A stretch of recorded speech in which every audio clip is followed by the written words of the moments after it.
Hi, Hunter. Thank you so much, and welcome back to all of our audience today. Such a pleasure having you all here in attendance, and I'm thrilled to welcome you all to today's panel event with the amazing Shawanna. So my name is Sienna Brown. I am our Senior Director of DEIB here at PowerToFly. And firstly, I want to thank PowerToFly for creating the space to connect. Meta is committed to diversity and inclusion, and they're honored to be a presenting sponsor for this year's Disability and Neurodivergent Summit. So before we kick off today's event, just a quick rundown of how the event will go. Y'all will be behind the scenes with myself and Shawanna, where we'll be having a moderated discussion with Shawanna, who's creating an extraordinary impact at Meta and really building the future for how we communicate and interact with inclusion in mind. So as Hunter mentioned, definitely feel free to send in your questions. We will be taking them, and then we'll be dedicating the latter half of this conversation to go through and answer those. So with that, I will pass it over to my guest, Shawanna Rouse, for an introduction. We are so excited to have you here. Thank you. I hope just one day to be an empress. So first of all, thank you for the warm intro, Sienna. Hi, everyone. I'm Shawanna, she, her. Super happy to be here with PowerToFly and representing Meta. A few things about me. I'm also the future mom of twin boys with my wife of 7 years. They'll be here in late October. My wife is my everything. I think people would describe me as opinionated, resilient, optimistic. I like to really rest on a strong foundation of faith. Most of my background is in customer support and trust and safety. I've been a people leader for 20 years. But at this moment, I lead the integrity review operations team within global operations at Meta. That's a long way to say that my team empowers our builders at Meta to put integrity at the center of every product experience. So that's a little bit about me.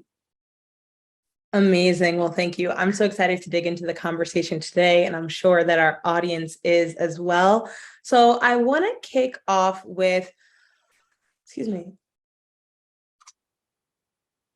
with a very inappropriately timed sneeze. I want to kick off with a question. So Shawanna, is autism something that has always been a part of your life, or is it something that you've learned about a little bit more recently? And then in addition, have you always been open about being autistic at work? And then if not, when did you open up about it? Can you share a little bit with us? Yeah, of course.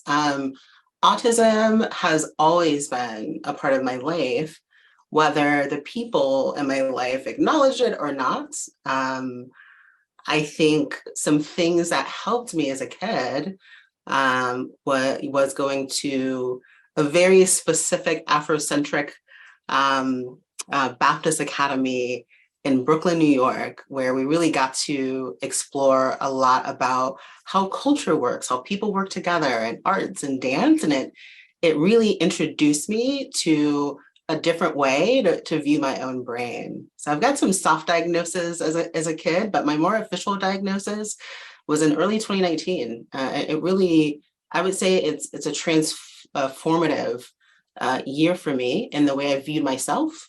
It allowed me to really forgive myself of things I thought were shortcomings. And, it really kind of released me of what the world had shown me I am, which was like really, really powerful. So I think I've been more open really to share, have the language and the words to share that I might show up like this.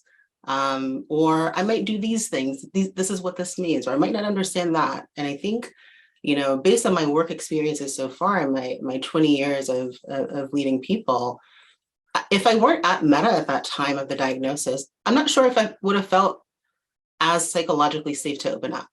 I think that's what Meta allowed me to do, on top of the benefits, to go see a proper specialist about autism. And I think that tenet of being open and working at Meta, it just felt so right to be open about it. So not always open. I didn't have the language before diagnosis, but after the language, I felt super open and accepted and welcomed at Meta. Thank you for sharing that story. And also, I think the expansiveness of your experience as well. I want to dig into that a little bit more. Can you share with the audience, whether they're watching live or in the recording, how does the intersectionality of your different identities impact the way that you navigate the world? You gave a beautiful introduction. And so I'd love to hear a little bit about how has that shaped the way that you navigate the world? Yeah, I mean, there's a quote somewhere, there are layers to this. There are definitely layers to this. I also want to say there's no monoliths, right? I am, neurodiversity included. So my thoughts are based on, being a Black, queer, autistic woman, and I don't represent everyone, but I think some things that I've noticed on my journey is that how people see you are the ways that you might first identify, right? I think people might see me as a woman first, and that shapes, the way I see myself or behaviors. People see me as a Black woman, that shapes how people interact with me. So I feel like, my other identities got nested in those, right? I had to be those things first, That's what my family looked like. That's what the people around me looked like. That's what they expected of me. So I think that really shaped me initially. But as I got older, my other identities really unfolded. And a lot of it was due to friction, right? Friction that I didn't want to date a guy, friction that I didn't operate like other people. I tried my best in school and I only excelled at certain things. I tried my best at college. I didn't graduate, but with my best effort, I couldn't. But I really excelled in the workplace. I really excelled when I had like frameworks and training and rubrics, surrounding everything, right? And I could apply those things. And I just became a master at learning those things and learning the way to do things. And I think even though unconventional, it really allowed me to, and if I go back to my super formative years, just going to an Afrocentric school and just seeing people who look like me, from the headmaster to the teachers to the peers, really allowed me to shine in my other identities, because I wasn't really hung up on how I look so much, but I really needed to understand and interpret how I showed up, how I moved, how I spoke, how much I smiled or how little I smiled, how much I held eye contact or didn't enough, and how much I moved my arms around when I talk. So those were things that I had to like really pay attention to. And the other things kind of fell to the background as I got older. But I think absolutely those identities have shaped the person I am. And I think, and I'll quote my wife, it's what made me stand out, from other people in her eyes. And my wife is also neurodiverse. She has ADHD.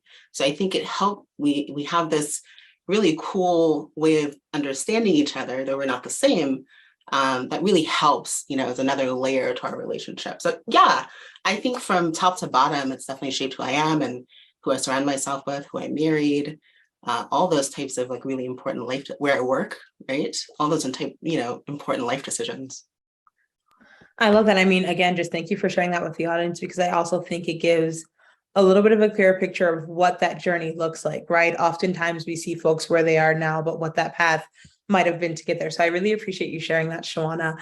I'd love to dive in a little bit. And again, if y'all have any questions, feel free to drop them in the chat. We'll get them here and then we'll be handling them at the end. We'll be answering them at the end. Shawanna, I would love to hear from you. What insights might you be able to share with this group around how psychological safety plays a role in the way that individuals might show up in the workplace? Yeah, I think if you don't feel like you have that psychological safety, meaning the ground just feels kind of shaky, if you're not in this like really narrow assimilation pattern. So if you're not, if you try to show a little bit of yourself and you're rejected, or people mock you, or if you feel like people might treat you differently after you self-identify, you're going to be reluctant to self-identify. And I can admit there are times in my career where I was pretty sure before the diagnosis, but there was no way I would, in the environment I was in, would share that with anybody. I was too busy with my mask and pretending like to be like everyone else, and I was my business self, right? And I couldn't be, my true self. And it was coming to, I think, a psychological safe environments at Meta that taught me that all the other environments were unsafe, and that there was something wrong with those other environments. And on top of that, my old way of masking and showing up wasn't going to work anymore, because people wanted to know me, and They wanted the real you. They don't go together, right? I can't be me and then also hide parts of me, even if they're not visible always, right? Like neurodiversity. So it doesn't really work when you're in a true psychological safe place. So then those walls kind of come down and you realize that you're there because of what you can contribute, the impact that you have at the company. Those are the things that we reward, not how much eye contact you gave during a presentation, not how well you articulated that issue, right? So I think those are when you have that environment, it shows up everywhere, from how you're treated by your peers to how it shows up in your performance and what's rewarded. And I think to me in the workplace, that's true safety. Like I'm safe to be me, but I'm also safe to do well here, right? I'm not going to be penalized for being myself. So I think those are like two really key components in psychological safety at work. I love it. Thank you so much, Shawanna. So let's dive into talking a little bit more about how has working remotely really shifted your relationships with your peers? Do you feel more or less energized outside of work to pursue your own interests? Tell us a little bit about that work-life balance or work-life integration, depending on how you view it. Yeah, I've been waiting to talk about this because remote work, first of all, I was like one of the first people who signed up in my department for remote work. And I've been an advocate for my team, since then to do, I think about 50 or so % of my team is currently remote. So first of all, working remotely has been a career goal for me for over a decade. It was a plan that my wife and I had to find opportunities to work remotely or work a little bit off center of a city if we could. It's just that the way our minds work, and distractions and noise, weather matters. So I'm in Northern California where it's never really below 60 degrees. It's never really above 80 degrees. And I know what to expect every day. The community is really small, 167 people. We stay close. We know each other. So I think if I think about remote work as a benefit, if you're someone who, neurodiverse or not, you get your energy and like respite from quiet, like you're charged up by like small communities, you're going to thrive at work, you're going to thrive at home. And I think that's, to me, true work-life integration. Your environment matters, your work environment matters, but the city you're in matters. Before I lived here 2 years ago, I was very uncomfortably in Austin, Texas. It didn't work for me from an environment perspective. It didn't work for me from a weather perspective, a city perspective, and I wasn't meeting my career goals, right? Part of my career goals were working remotely. So I really had to evaluate that in mid-2020, the worst time to move anywhere. I made the move. I bought this little cabin in the redwoods of Northern California. But I think like overall since then, I would say from a work relationships perspective, they in work overall have shined. I'm performing my best. My relationships are strong. And I feel like I have more dedicated private time with people. I can just hop on a call or I can take a walk and have a one-on-one. I mean, I feel like those types of connections are more fluid when you're outside of, for me, when I'm outside of the physical building. I think from a personal perspective too, I've been able to jump back into my side hustle. I sell like collectible brands. I've been doing that for like the last decade. And I just do it because it's fun and I love it. And I think lastly, to round out home, raising a family seems more feasible working from home. Like I love that. Well, my wife's going to have her hands full with two boys, but also I'm a part of that. I'm here, and if she has her hands full, that she knows I'm a few steps away, and I can jump in and help. And I think that's key in having that flexibility in work-life integration. Good question. But it's been on my mind for a long time. And I feel, last thing I'll say, I think it's such a great way to see diversity within your company. Like I didn't want to move to Texas, I don't necessarily want to live in the Bay Area. I love California. So it gives me some options, and it gives people the opportunity to build community where they want to build community. And then, and then work where they want to work. So it's best of both worlds for diversity, I think.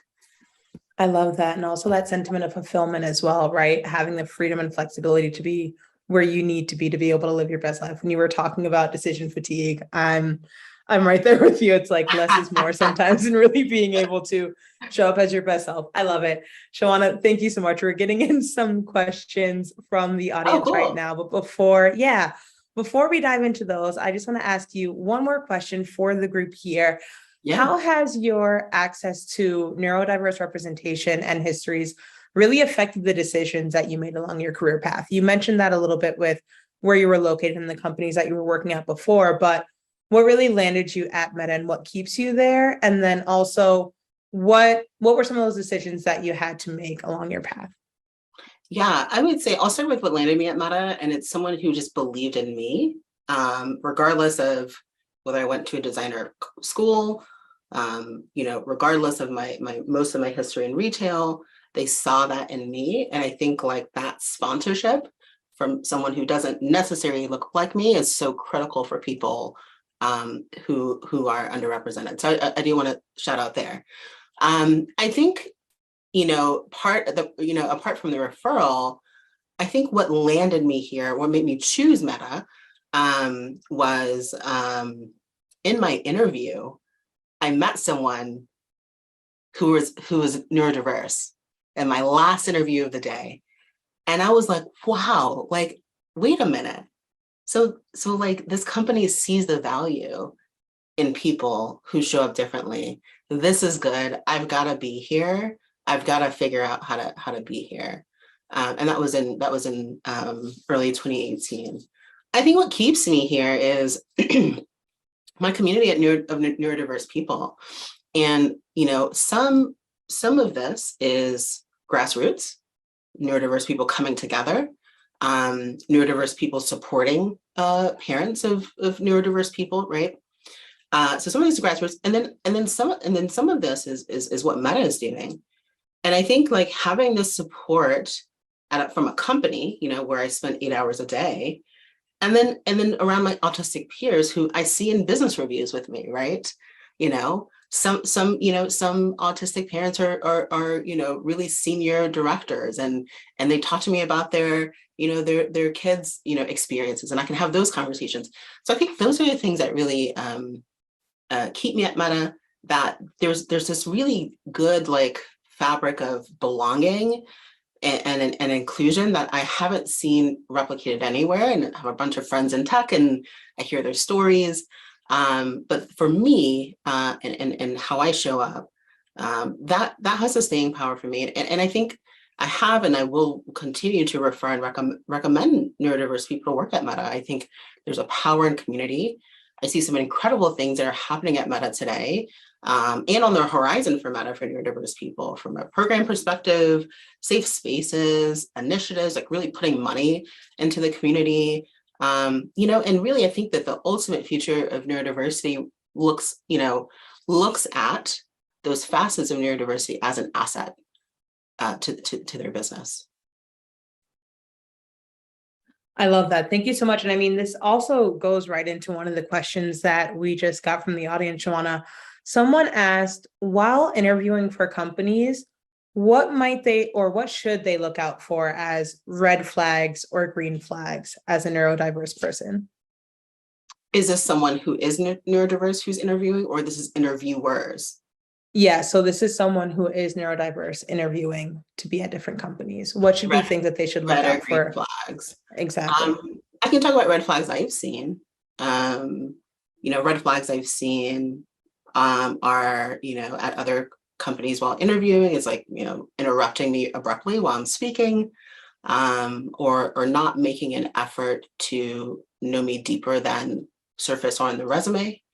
I think those are red flags because, if there isn't this perspective from the company representing in the interviewers that we're someone who's going to appreciate the whole you, I think take those markers for face value and look elsewhere.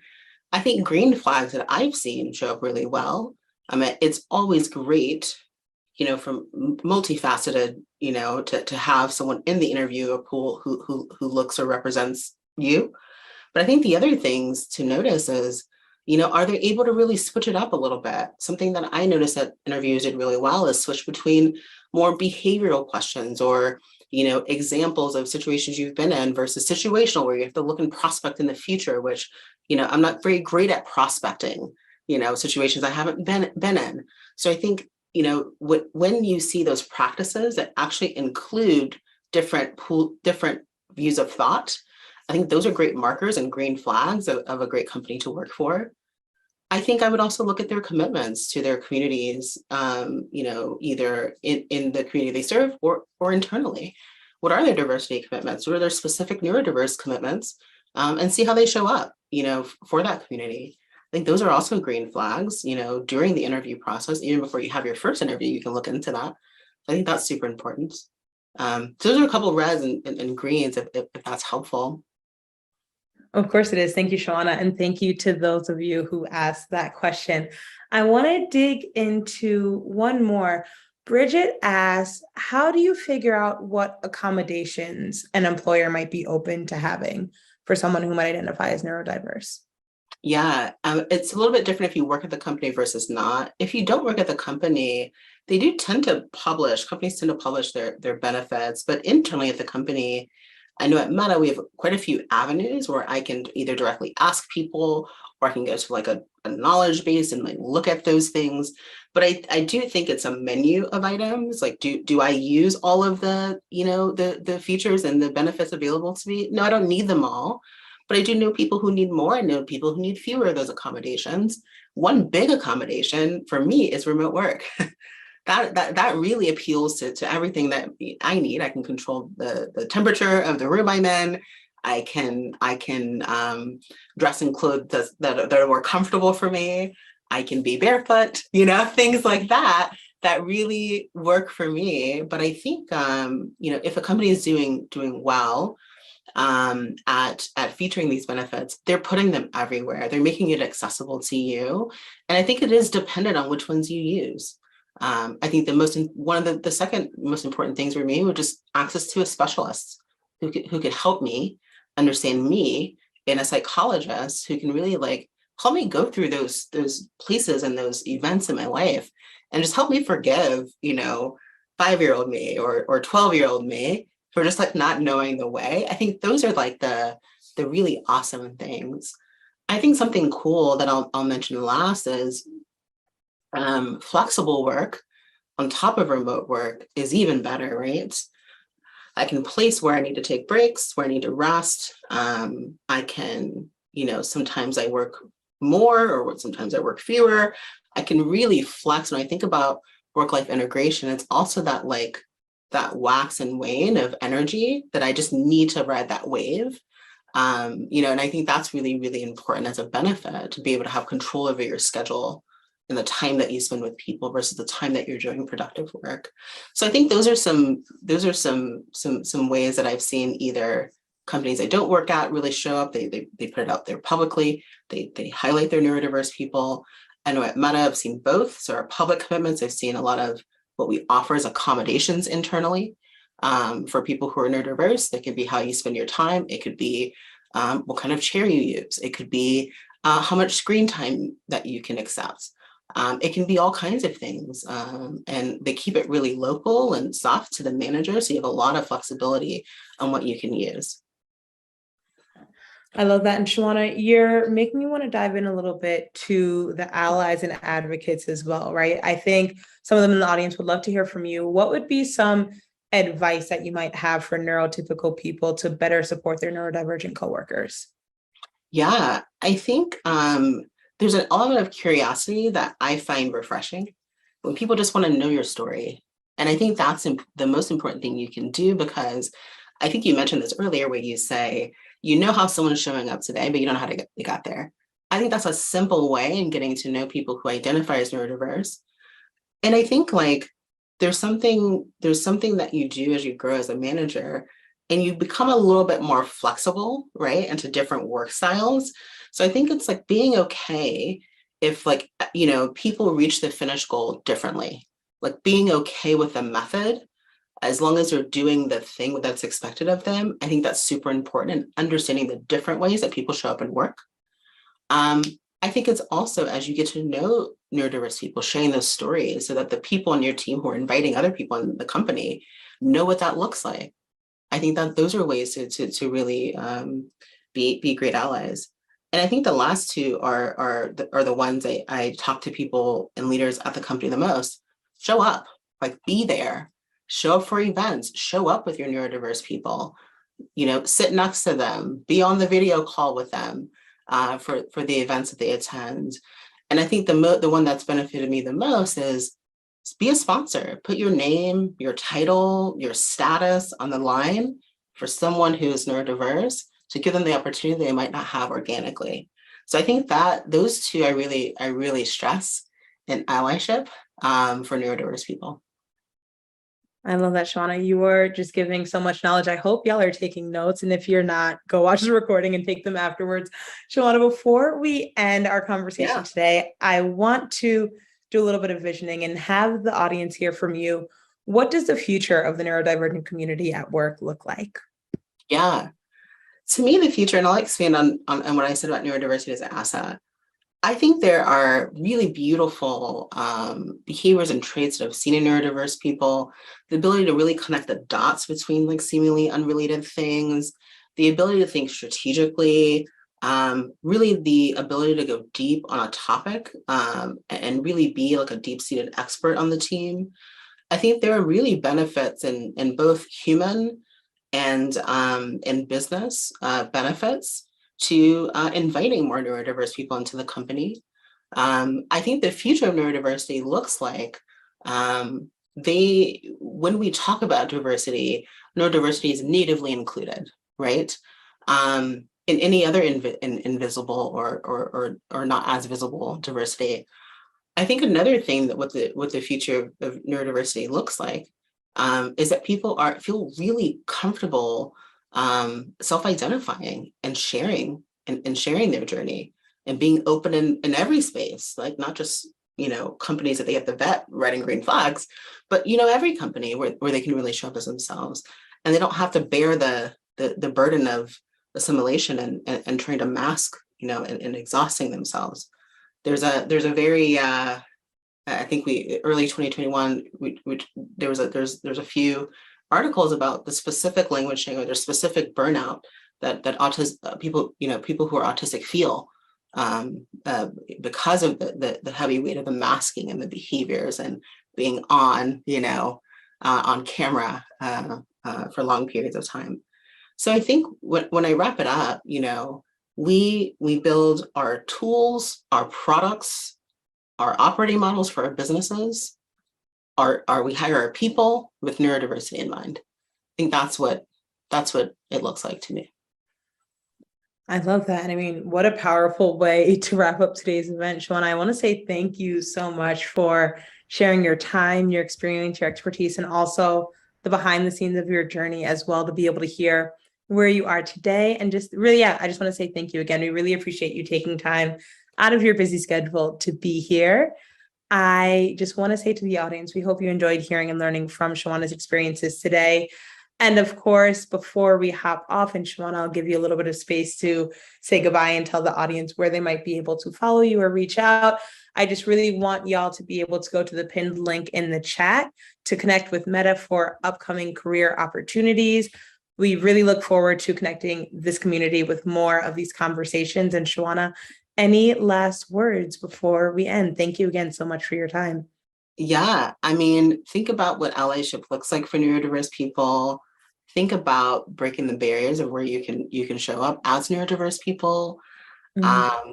I'm not heavy on social, but you can definitely find me at Shawanna Rouse pretty much everywhere.